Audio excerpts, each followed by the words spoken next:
হাড্ডাহাড্ডি লড়াইয়ের পর যুক্তরাষ্ট্রে প্রেসিডেন্ট হিসেবে নির্বাচিত হন ডোনাল্ড ট্রাম্প। নির্বাচনের কয়েকদিন পর নেট দুনিয়ায় ভাইরাল হয়ে যায় এক অদ্ভুত ভিডিও।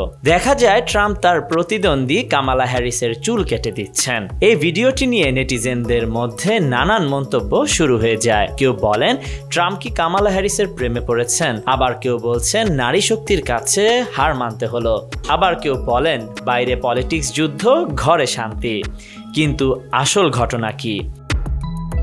বাস্তবে ট্রাম্প কামালা হ্যারিসের চুল কাটছেন না, এটি এআই দ্বারা তৈরি একটি ভিডিও।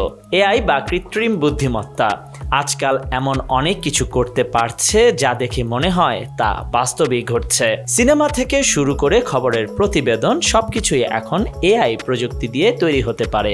এই প্রযুক্তি আমাদের জীবনে এক ধরনের বিপ্লব ঘটিয়েছে, যেমন আমাদের কাজের গতি বাড়িয়েছে, তথ্যের সঠিকতা নিশ্চিত করেছে এবং শিল্প ও বিজ্ঞানেও নতুন দরজা খুলে দিয়েছে।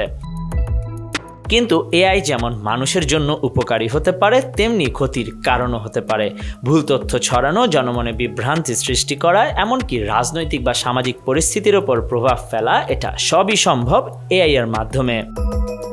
বিশ্বের বড় বড় নেতাদের ইমেজও এআই দ্বারা বিকৃত হতে পারে। যেমন এই ভিডিওটি যদি কারো বিশ্বাসের মধ্যে চলে আসে তবে সেটি সত্য মনে হতে পারে। এমনকি সামাজিক মাধ্যমে ভাইরাল হয়ে পড়লে পুরো জনমনে বিভ্রান্তি তৈরি করতে পারে।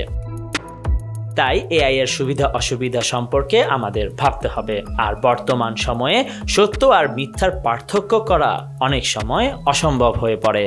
Khandakar Ishtiaq, News Now 24।